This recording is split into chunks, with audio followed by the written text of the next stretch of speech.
नमस्कार दोस्तों, स्वागत है आपका। आज की जो क्लास है उसमें है वैश्विक पवनें। सेकंड ग्रेड जीके के लिए ये टॉपिक है इम्पोर्टेंट।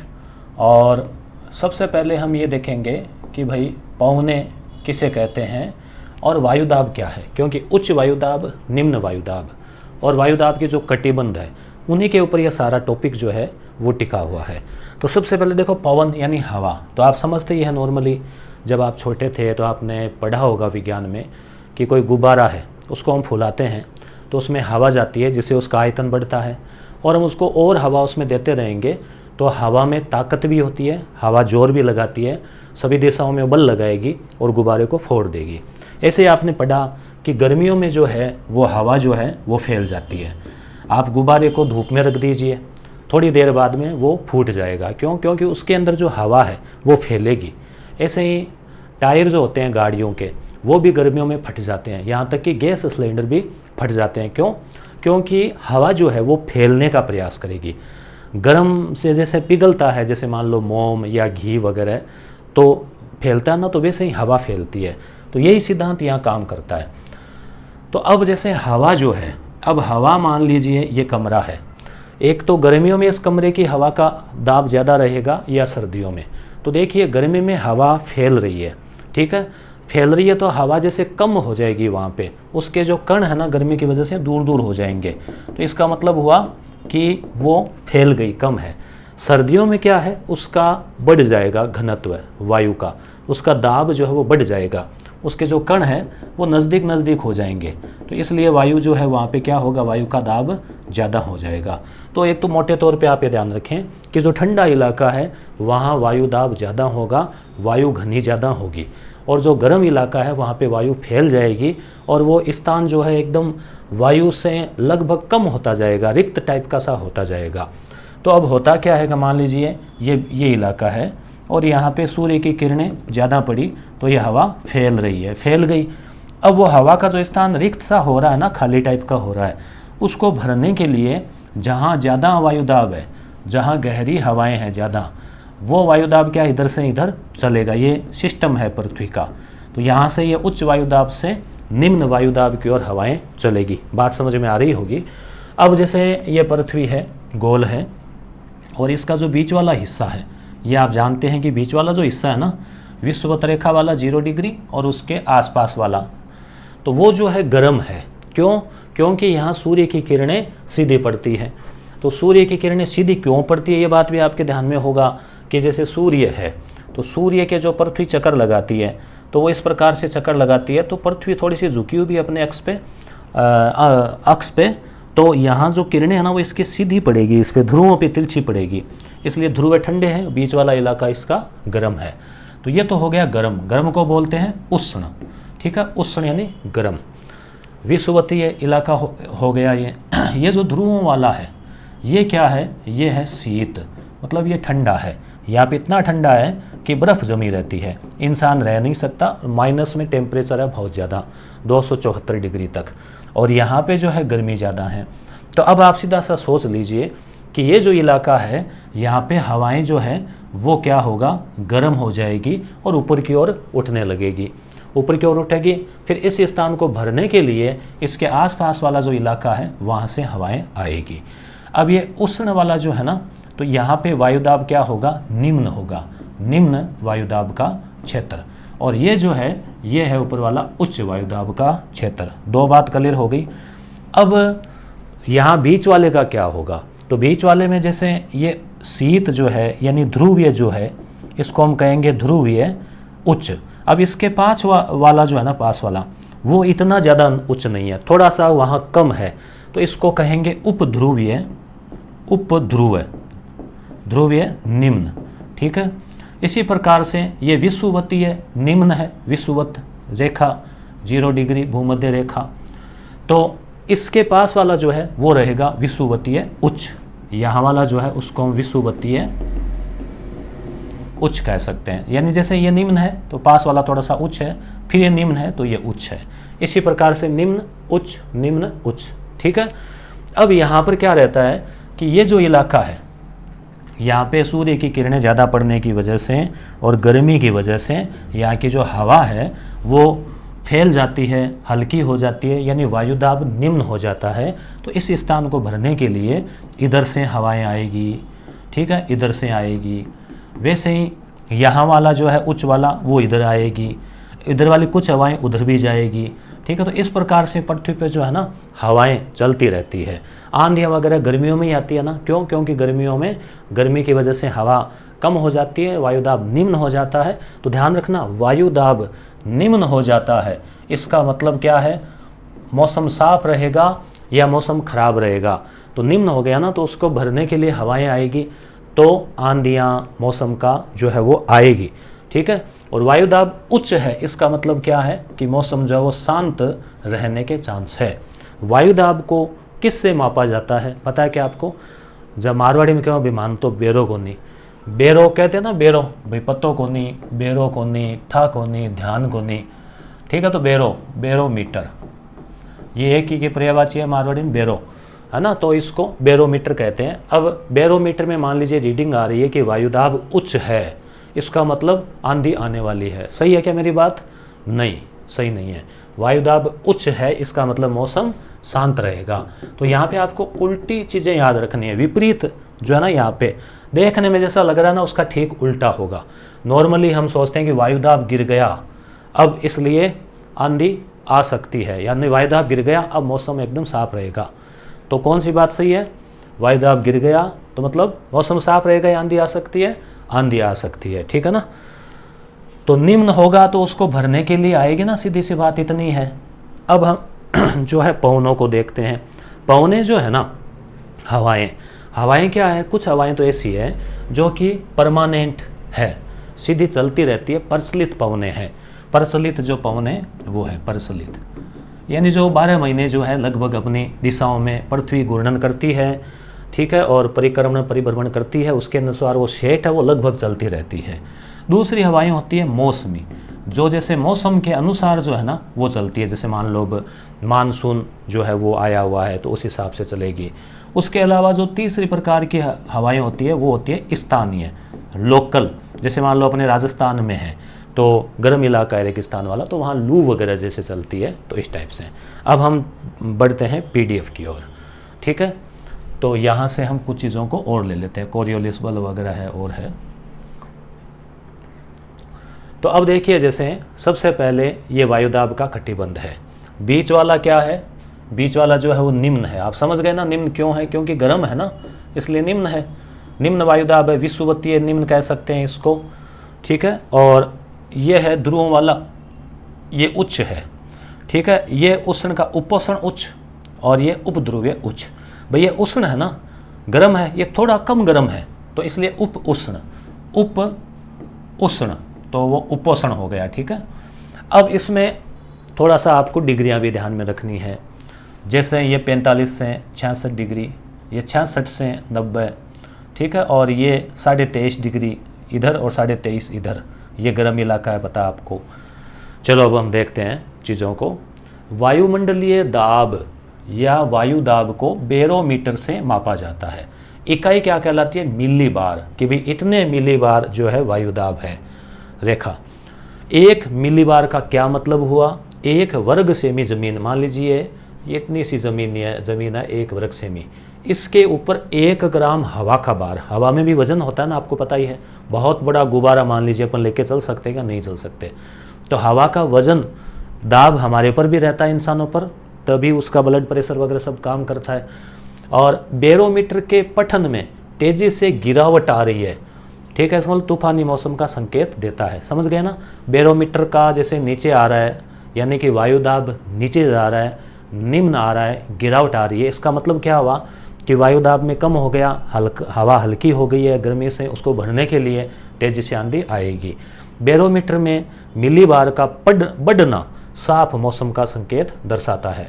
बढ़ रहा है, इसका मतलब मौसम साफ है, ठीक है। तो ये देखने में विपरीत लग रहा है ना, उल्टा आपको याद रखना है।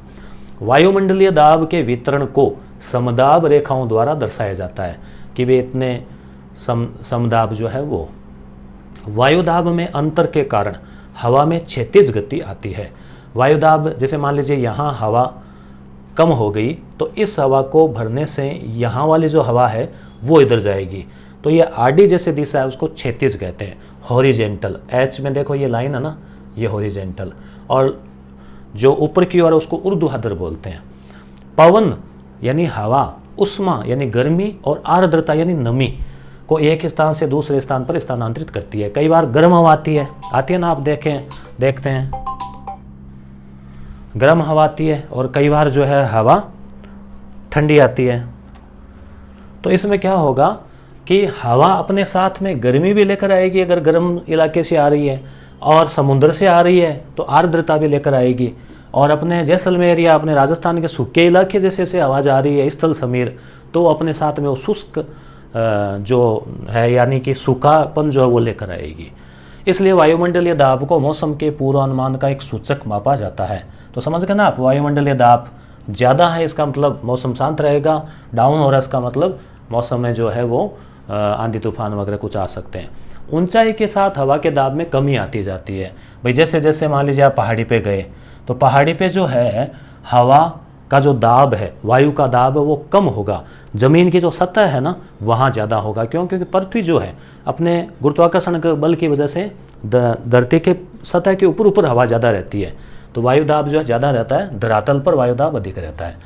विषुवतीय रेखा के 10 डिग्री उत्तर और 10 डिग्री दक्षिण वाला क्षेत्र विषुवतीय निम्न क्षेत्र निम्न वायुदाब कटिबंध है।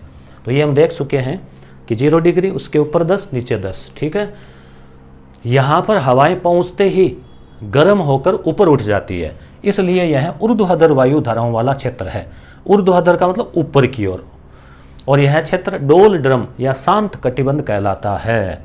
शांत कटिबंध का नाम आ जाएगा तो आप पहचान लोगे कि भाई ये जो 0 डिग्री के आसपास 10 वाला है ना, ये 0 से 10, तो ये क्या है कि भाई शांत है। क्यों? क्योंकि यहाँ हवा पहुँचते ही ऊपर की ओर चली जाएगी, फैल जाएगी। ठीक है, तो इसको भरने के लिए इधर वाले इलाके में हलचल होगी, पर यहाँ कम होगी हलचल, तो इसलिए ये शांत है। इसको डोल ड्रम भी कहते हैं। हालांकि ड्रम जो है वो शांत नहीं होता, वो बजता है, मगर जब तक ड्रम चुपचाप पड़ा है, बजे नहीं, तब तक वो शांत रहता है। तो यहाँ पे आप इसको याद रख लेना, 10 है ना, 10 डिग्री वाला। अब है उच्च वायुदाब क्षेत्र, यह है उपोष्ण उच्च। अभी हमने देखा कि 10 से ऊपर वाला जो है तो ये 23.5 से 35 डिग्री वाला जो इलाका है, यानी कि 23.5 और 10 के बीच वाला तो मध्यम है, 23.5 कर्क रेखा और उससे ऊपर, नीचे मकर रेखा और उससे नीचे, तो ये जो है 23.5 से 35, ये आप याद रखना, इधर 3 है ना तो 35 कर देना इसको आप। तो ये जो इलाका है ये उच्च वायुदाब वाला है, उच्च वायुदाब है यहाँ पे, क्योंकि यहाँ पे फिर थोड़ी सी सूर्य की किरणें तिरछी पड़ने लगती है ना कर्क रेखा से ऊपर, तो वो उच्च वायुदाब है।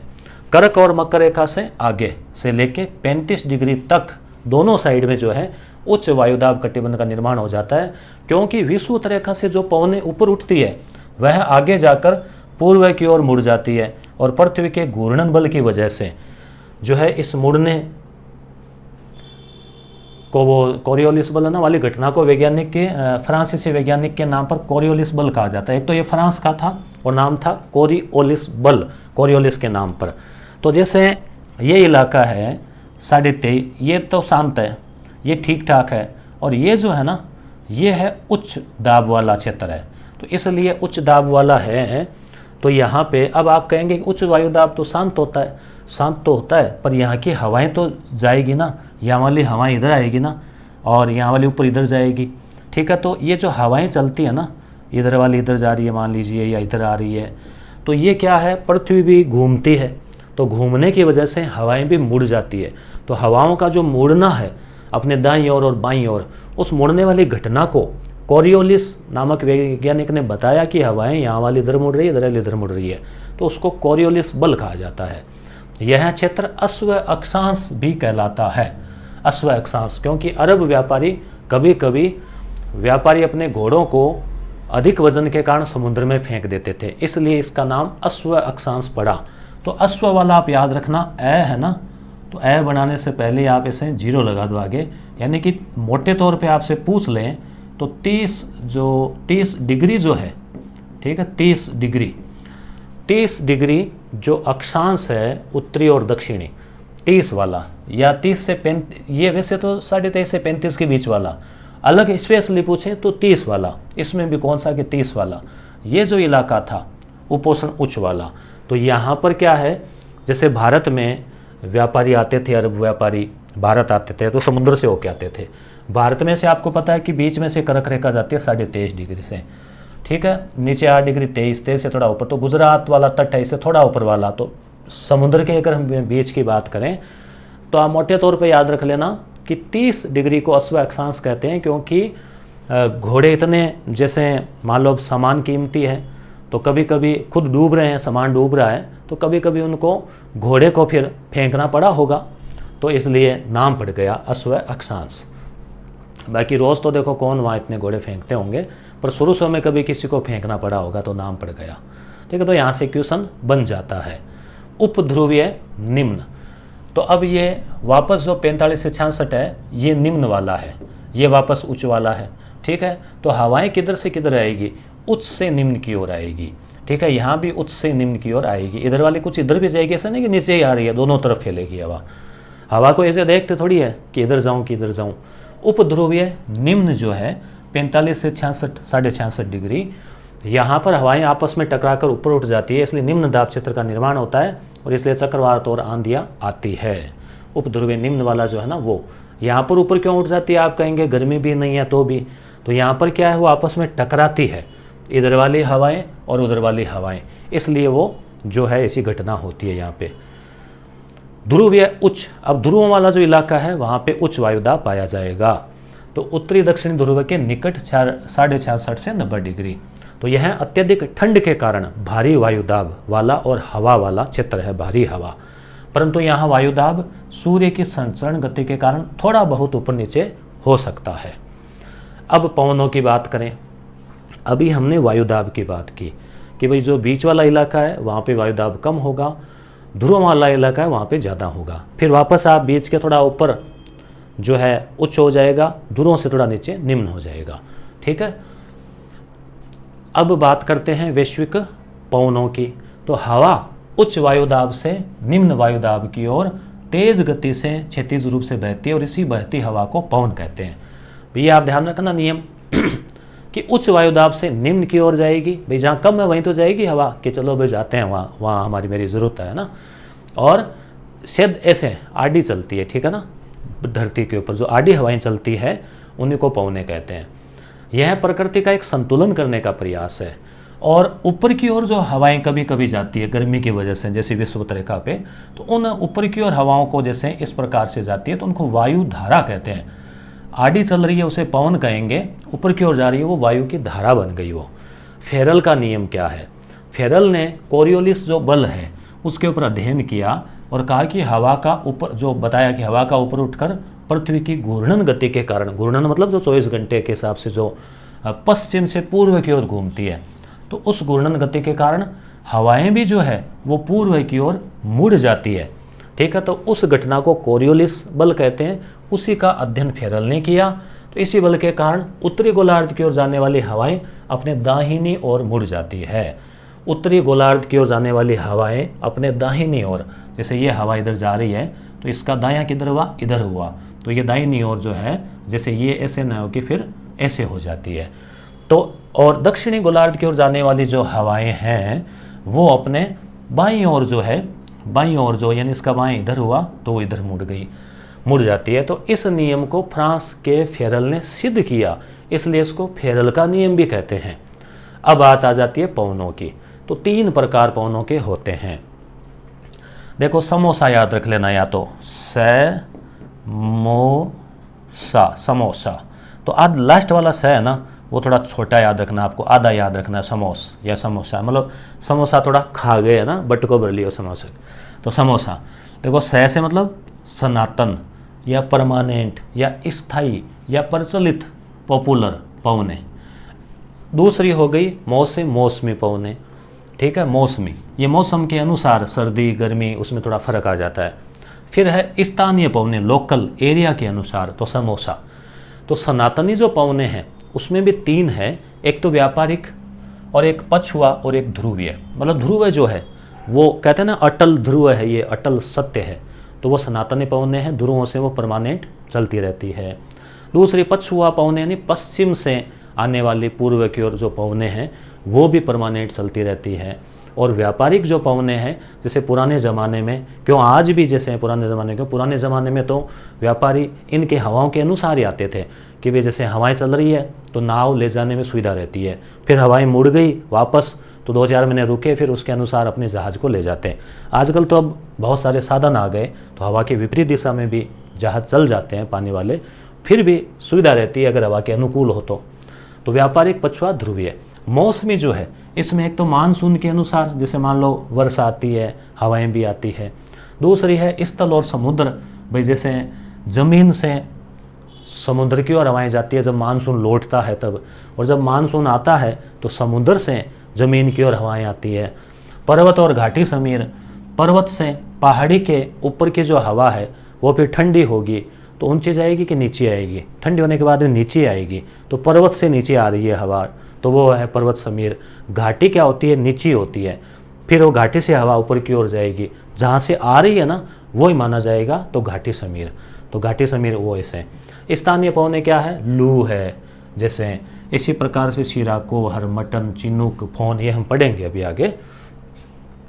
तो पूरी उम्मीद है यहाँ से इस टॉपिक में से एक क्वेश्चन आपके आएगा एग्जाम में। तो प्रचलित पवन की हम बात करें, या सनातन या परमानेंट पवनें, समोसा है ना, तो साल भर निश्चित दिशा में प्रवाहित होती है, इसलिए इसको प्रचलित, स्थायी, सनातनी, भूमंडलीय पवन कहते हैं। कोई सा भी इसमें नाम आ सकता है, ठीक है। अब इसमें व्यापारिक देख लें। व्यापार जो है वो क्या केवल 2-4 महीने से काम चल जाता है, क्या नहीं चलता ना, पूरे साल जिंदगी भर काम करना पड़ता है ना। व्यापार करते हैं व्यापारी, आप देखते हैं 12 महीने दुकान में आते हैं। तो आप ऐसे ट्रिक से याद रख लेना कि व्यापारिक पवन जो है प्रचलित है 12 महीने परमानेंट। तो यह है उपोष्ण उच्च वायुदाब कटिबंध से, उच्च वायुदाब जो है ना ऊपर वाला 35 से ऊपर वाला, तो वहाँ से विषुवतीय निम्न वायुदाब की ओर, भूमध्य रेखा की ओर आती है, और दोनों ओर गोलार्ध में निरंतर बहने वाली पवनें है। पछुआ पवनें जो है, पछुआ मतलब पश्चिम से नाम बना है ये, उपोष्ण उच्च वायुदाब, उपोष्ण कटिबंध से उप ध्रुवीय निम्न वायुदाब कटिबंध की ओर चलने वाली पश्चिमी पवनें हैं। तो देखो ये तो है, जैसे ये निम्न हो गया, ये उच्च हो गया, तो इधर से इधर चलती है, और ये जो है उप ध्रुवीय निम्न यहाँ से इधर की ओर आएगी, उप ध्रुवीय निम्न वायुदाब कटिबंध की ओर। उपोष्ण से हाँ ऊपर की ओर, ध्रुवीय की ओर, ऊपर की ओर जाएगी, ठीक है ना, ध्रुवों की ओर। उप ध्रुवीय निम्न कटिबंध की ओर जाएगी। अभी हमने चित्र देखा ना, दोबारा दिखाऊंगे आपको। देखो जैसे ये, जैसे भाई यहाँ से जो है उपोष्ण उच्च से इधर की ओर, ठीक है, व्यापारिक पवनें, और इधर से उप ध्रुवीय निम्न से उप ध्रुवीय निम्न की ओर ऊपर की ओर जा रही है, तो वो हो गई पछुआ पवनें।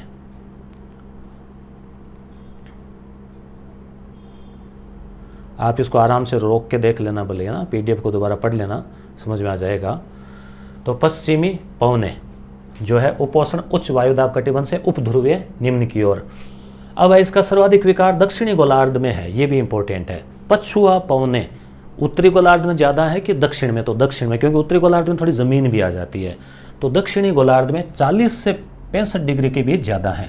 तो एक ये डिग्री याद रखनी। अश्व वाली 30, डोलड्रम वाली 10, 0 से 10 डोलड्रम, 30 अश्व और 40 से 65 जो है पछुआ पवनें। इस दक्षिण अक्षांश पर इन्हें गरजता 40, ये याद रखना आपको, 40 डिग्री पे, 50 डिग्री पे प्रचंड 50, और 60 डिग्री पे चीखता 60। मतलब तेज हवाएं चलती है समुद्र में, बहुत तेज हवाएं, भयंकर। तो पुराने ज़माने में जब लोग जहाज़ों से आते थे तो उनके इस प्रकार के नाम जो है वो दे दिए, ठीक है। तो ये दक्षिणी गोलार्ध में इनके नाम है, दक्षिणी दक्षांश में नाम है किन पवनों के, पछुआ पवनों के, है ना। पछुआ 50, पछुआ 40, ऐसे आप याद रख लेना ना। चीखता 60 तो पछुआ, तो भयंकर नाम नाविकों ने दिए। अब ध्रुवीय पवनें जो है ना, ये तो क्या है, ध्रुवीय उच्च वायुदाब से उप ध्रुवीय निम्न, ध्रुवों से नीचे की ओर आएगी। ये तो ऊपर तो और कहाँ जाएगी। नीचे का मतलब ये नहीं कि धरती में के नीचे, अपने को ऐसे ऊपर, बाकी है तो गोल पृथ्वी, तो है तो वो ऊपर की ओर ही, परंतु इस साइड की ओर आ रही है, तो हम इसको नीचे बोल सकते हैं। तो बहने वाले पवने, यह अत्यंत ठंडी बर्फीली हवाएं होती है। तो क्लियर हो गया आपके परमानेंट पवने। परमानेंट पवने जो है ना, उसमें व्यापारिक आ गई, व्यापारिक पवने, क्योंकि व्यापारी जो है हमेशा उसमें जो है वो व्यापार करते हैं, जैसे ट्रिक से आप याद रख लेना। फिर पछुआ पवने जो है इसमें आ गई, पछुआ के नाम ये है चीकता साटा वगैरह, ठीक है। तीसरी ध्रुवीय पवने, ध्रुव है, अटल ध्रुव है, परमानेंट है, इसे ट्रिक याद रख लेना। फिर है मौसमी या सामयिक, ये मौसम के अनुसार पवनों की दिशा मौसम या समय के अनुसार परिवर्तित हो जाती है, उन्हें सामयिक पवन कहते हैं। तो इसमें मानसूनी, तो मानसून तो बदलता है, मौसम तो बदलता है, कहते हैं ना मौसम की तरह बदलना जाना। तो इनका विवेचन सबसे पहले अरब भूगोलवेता अल मसूदी, आप हिस्ट्री में भी पढ़ते हैं, गुर्जर प्रतिहार शासक महिपाल के समय भारत आया था, तो ये भूगोल का जानकार भी था। तो इसने मानसूनी पवनों के बारे में बताया कि भाई इस मानसून में हवाएं इस प्रकार से चलती हैं, तो व्यापारियों को ध्यान रखना चाहिए कि इनके साथ चला करो हवाओं के। यह पवनें ग्रीष्म ऋतु में 6 माह जो है समुद्र से स्थल की ओर चलती है। समुद्र से स्थल की ओर आएगी, जैसे मान लो अप्रैल मई से लेके और अगस्त सितंबर तक, तो समुद्र से आ रही है तो साथ में पानी तो लेके आएगी, तो साथ में जो है ये नमी लेके आती है और बारिश भी आ जाती है। और शीत ऋतु में क्या होता है, स्थल से समुद्र की ओर चलती है। अब सर्दियां हैं तो सर्दियों में तो बारिश कम ही होती है तो यहाँ वाली जो है पवनें वो उधर से जो है उधर जाएगी। तो ये जो पवनें हैं शीत ऋतु में 6 माह स्थल से समुद्र की ओर, क्योंकि इन दिनों फिर क्या है कि समुद्र में जो है हवाएं नहीं रहेगी, स्थल में जो है स्थल की हवाएं जो है वो समुद्र की ओर जाएगी, क्योंकि समुद्रों में जो वायुदाब है वो निम्न हो जाता है और स्थल पर वायुदाब जो उच्च हो जाता है। उच्च क्यों हो जाता है, क्योंकि थोड़ी ठंड आ जाती है, सर्दी की वजह से वायुदाब हमेशा उच्च होता है। अब स्थल समीर और समुद्र समीर, तो एक तो हो गई मानसूनी। फिर ये मानसूनी भी आप कहेंगे कि भाई ये स्थल से समुद्र, बिल्कुल ये स्थल से समुद्र, समुद्र से स्थल की ओर आएगी, मगर ये जो हवा है ये अलग से हैं स्थल समीर और समुद्र समीर। स्थल की गर्म वायु जब ऊपर उठती है तो समुद्र की आर्द्र और ठंडी वायु उस रिक्तस्थान को भरने के लिए स्थल की ओर चलती है, जिसे समुद्र समीर या पवन कहते हैं। रात्रि के समय ठीक इसके विपरीत होता है, वह स्थल समीर कहलाती है। यानी रात्रि में क्या होता है, रात्रि में ज़मीन ठंडी हो जाती है तो समुद्र वाली हवाएं इधर आएगी, और दिन में ज़मीन गर्म होती है, स्थल गर्म होता है, तो फिर उस गर्म स्थान को भरने के लिए समुद्र से इधर आएगी हवाएं, समुद्र की हवाएं आएगी। और रात्रि में क्या होगा, समुद्र समीर रात्रि के समय ठीक इसका विपरीत होगा।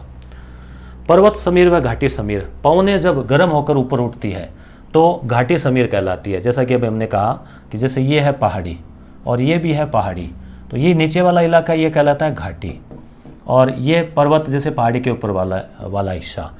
तो पवनें जब गर्म होकर ऊपर उठती है तो घाटी समीर कहलाती है। जैसे ये यहाँ की जो हवा है तो नीचे इलाके की वजह से गर्म हो गई मान लो और ऊपर की ओर उठी, तो ये घाटी से आ रही है ना, तो घाटी समीर। और पर्वत के ऊपर की जो हवाएं हैं वो ठंडी होकर थोड़ी नीचे बैठती है, तो इन लोगों को थोड़ा राहत महसूस होती है, नीचे वाले इलाके के लोगों को। तो वायु ऊपर उठती है तो जो समीर कहलाती है, और जब वायु ऊपर ठंडी होकर रात्रि में वापस नीचे आती है तो पर्वत समीर कहलाती है। ये पर्वत से आ रही है पर्वत समीर, घाटी से जा रही है घाटी समीर। अब है स्थानीय पवनें, यह पवनें किसी छोटे क्षेत्र को प्रभावित करती है, इसलिए वो लोकल पवनें कहलाती है।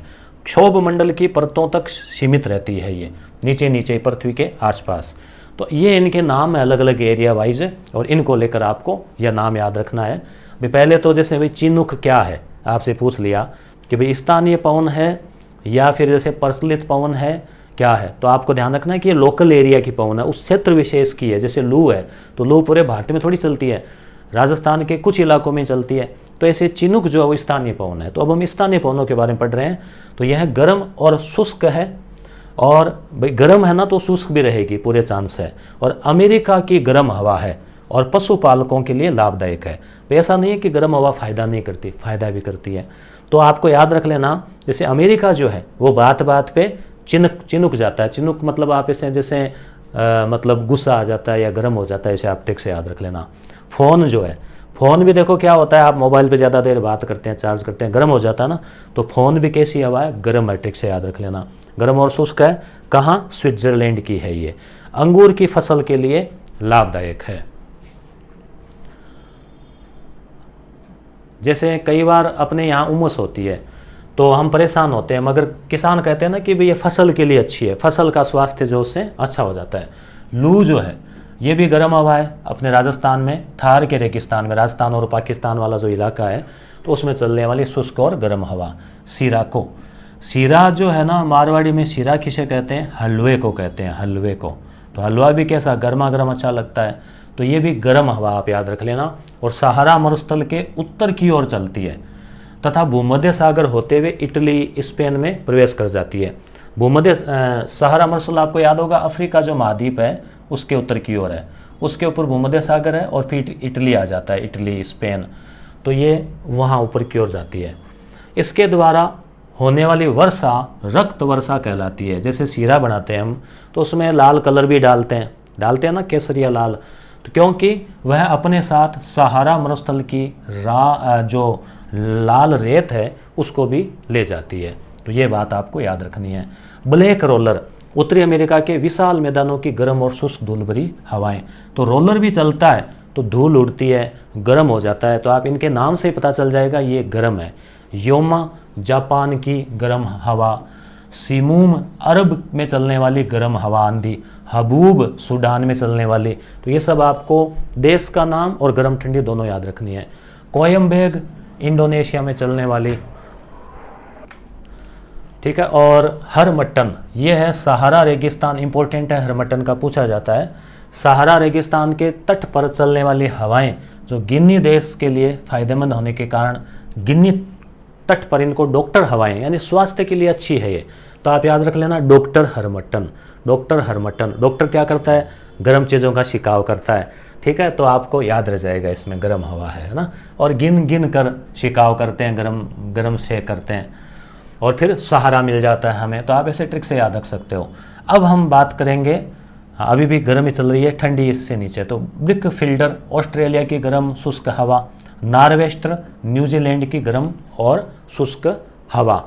तो ये ब्रिक फील्डर आप क्रिकेट में देखते हैं, फील्डिंग करते करते पसीने पसीने हो जाता है, ठीक है, तो इस प्रकार से आप इन चीज़ों को याद रख सकते हो। अब ठंडी हवाओं को एक जगह लिख दिया है, जैसे मिस्ट्रल, तो मिस्टर मान लीजिए कोई भी मिस्टर है तो बहुत ही ठंडे मिजाज के हैं, तो व्यक्ति ज़्यादा ठंडे मिजाज का होता है, चुपचाप रहता है तो बोर हो जाता है, फिर तो बोरा मिस्टर बोर हो गए, ठीक है।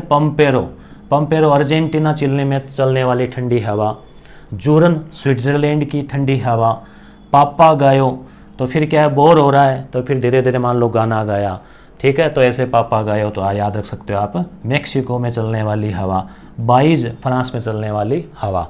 तो देश का नाम और ठंडी या गर्म ये आपको थोड़ा ट्रिक से और इसको कंठस्थ कर लेना, क्वेश्चन यहाँ से बनेगा और कन्फ्यूजन हो जाते हैं कि भी पहली बार ठंडी है कि गर्म है, फिर किस देश की है, क्योंकि ये स्थानीय पौने हैं, ये लोकल है, तो इनका यहाँ से क्वेश्चन बनता है। अब थोड़ा सा हम इस मानचित्र को और देख लेते हैं, जैसे कि आपकी चीज़ें और क्लियर हो जाए। जैसे आप देख पा रहे होंगे कि ये जो इलाका है 0 डिग्री, तो ये विषुवत वाला है और निम्न दाब वाला क्षेत्र है। यहीं पर ITCZ जो है यानी मानसून के समय जो ऊपर की ओर खिसकता है, ऊपर और नीचे की ओर जो दाब वाला क्षेत्र, वो ये भी यहीं पर है, ठीक है। साथ ही साथ जैसे ये जो इलाका है 0 से 30 डिग्री, 30 डिग्री वाला अश्व अक्षांश, ठीक है, यहाँ पर क्या है व्यापारिक पवनें चलती है, तो इसको हेडली कोस बोलते हैं, हेडली वैज्ञानिक के नाम पे। फेरेल ने कोरियोलिस बल पर अध्ययन किया, तो ये जो इलाका है 30 डिग्री के ऊपर वाला इसको फेरेल कोस बोलते हैं, और ये ध्रुवीय वाला है तो ध्रुवीय कोस। तो फेरेल वाला जो नियम है ना वो यहाँ काम कर रहा है। देखिए कि जो उच्च वायुदाब वाला क्षेत्र है, तो उच्च वायुदाब का मतलब यहाँ पे हवा ज़्यादा है पहले से ही, तो वो साइड में जाएगी उधर, और इधर जहाँ कम है वहाँ, तो ये इधर जा रही है जैसे ऊपर की ओर, ठीक है, तो ये इधर मुड़ गई, देखो अपनी दाहिनी ओर मुड़ रही है। जैसे हवा जानी तो ऐसे थी पर वो मुड़ रही है, क्यों मुड़ रही है, क्योंकि पृथ्वी जो है वो घूर्णन करती है इसलिए। वैसे ये इधर की जो इधर की ओर आ रही है वो इधर मुड़ रही है अपने दाहिनी ओर, तो इधर दाहिनी ओर, ये इधर दाहिनी ओर, क्लियर। तो ये कोरियोलिस बल। ऐसे ही यहाँ पे भी होगा कि जो उच्च वायुदाब है तो इधर जो हवा जाएगी निम्न वायुदाब की ओर, तो वो अपने बाईं ओर मुड़ गई लेफ्ट, और यहाँ जो जा रही है वो भी अपने जो बाईं ओर लेफ्ट है वो मुड़ गई। तो आपको जैसे लेफ्ट राइट याद नहीं रहे तो ये ध्यान रखना, जो मुड़ने वाली जो घटना है वो कोरियोलिस बल कहलाती है। ऐसे थोड़ा ध्यान रख लेना कि उत्तर वाली जो है दाईं ओर है, उत्तर वाली दाईं ओर है और दक्षिण वाली जो है वो बाईं ओर है, ठीक है, दक्षिण वाली बाईं ओर है। तो इस प्रकार से आपको याद रह जाएगा। पछुआ पौने, यहाँ वाला जो इलाका है ना 40 पे 40 सा 50 % चीकता 60, तो दक्षिण में ये प्रचलित है, ठीक है। और ये हो गई उच्च वायु दाब वाला क्षेत्र। तो इस प्रकार से मेरे ख्याल से आपके जो टॉपिक है वो अच्छे से समझ में आ गया होगा। टेलीग्राम पर इसकी PDF मिल जाएगी। और ये व्यापारिक पौने और यानी कि पौनों का जो समीर है, प्रचलित पौने वगैरह, ये टॉपिक था। धन्यवाद।